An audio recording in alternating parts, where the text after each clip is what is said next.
سارے بچے دن رات جوئے کے اندر لگے ہوئے، ماں باپ کو پتہ ہے، یہ نہیں کہ ماں باپ کو پتہ ہے،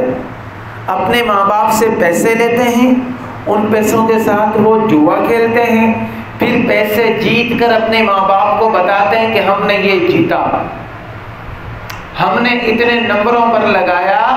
ہم اتنے پیسے جیت کر آئے۔ والدین کو پتہ ہے، اس کے باوجود وہ اولاد کو منع نہیں کر رہے۔ آج اس اولاد کا یہ حال ہے تو میرے بھائیوں، آگے کتنا تاریک ہمارا مستقبل ہونے والا ہے، ہمارے آگے ان کی جو اولاد ہوگی وہ کہاں تک پہنچے گی۔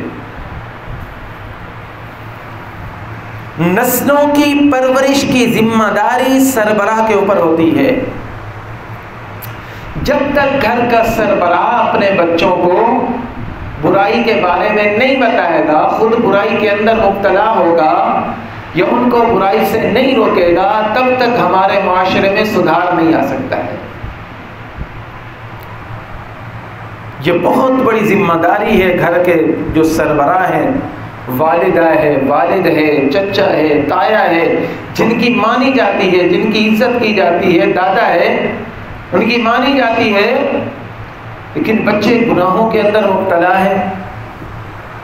اللہ کے رسول کے ساتھ بغاوت کر رہے ہیں، کوئی پتہ ہی نہیں ہے، ہم سے پیسے لے کر ہمارے پروردہ، لیکن ہمارے سامنے اللہ کے ساتھ، اللہ کے رسول کے ساتھ اعلان جنگ کر رہے ہیں۔ اس لیے میرے بھائیوں، اس چیز کو روکنا بہت زیادہ ضروری ہے۔ ان سب کے ساتھ ساتھ ایک بہت بڑی برائی جس کو ہمارے معاشرے کے اندر پھیلایا جا رہا ہے، وہ برائی ہے میوزک کی، گانا سننا، گانا سنانا، گانا بجانا، ڈانس کرنا، بے حیائی کی باتیں کرنا، بے حیائی پھیلانا، اور اس کو پھر عیب نہ سمجھنا۔ مغرب نے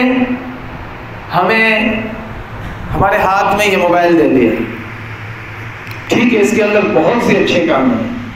اگر اس کو مثبت استعمال کریں، لیکن نسل نو منفی سمت بہت زیادہ جاتی ہے، اور اس کے اندر گانا سننے کو، گانا بجانے کو، گانے کو رائج کرنے کو کسی طرح کا کوئی عیب نہیں سمجھا جاتا ہے۔ آپ جو بھی آئی ڈی دیکھ لیں، ٹک ٹاک کے اوپر ہو، جہاں پر ہو، اور گانے کو فروغ دیا جا رہا ہے، بہت زیادہ معاشرے کے اندر بہت زیادہ فروغ دیا جا رہا ہے۔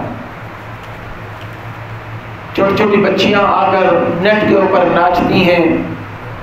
ابھی تو والد صاحب کے ساتھ میں آ کر انٹرویو دے رہے ہیں کہ ہمیں فخر ہے ہماری بچیاں ناچ رہے ہیں۔ ایک وقت وہ تھا کہ جب بچیاں اپنے گھروں کے اندر رہتے ہوئے سر سے دوپٹہ نہیں اتارتی تھی، اور آج پوری دنیا کے سامنے ناچ رہی ہیں، پوری دنیا کے سامنے ان کی ویڈیو جا رہی ہے، وائرل ہو رہی ہے، اور والدین بیٹھ کر خوش ہو رہے ہیں۔ ہمارے ایمان کو کھروچ کھروچ کر اندر سے نکال دیا گیا ہے۔ ایک ایمانی غیرت ہوتی ہے، ایک تقاضا ہوتا ہے، اس کو ختم کر دیا گیا، اور اس کے پیچھے بہت بڑی سازش ہے۔ یہ آج سے نہیں، شروع دور سے مسلمانوں کو قرآن سے دور رکھنے کے لیے، مسلمانوں کو دین کے ماحول سے دور رکھنے کے لیے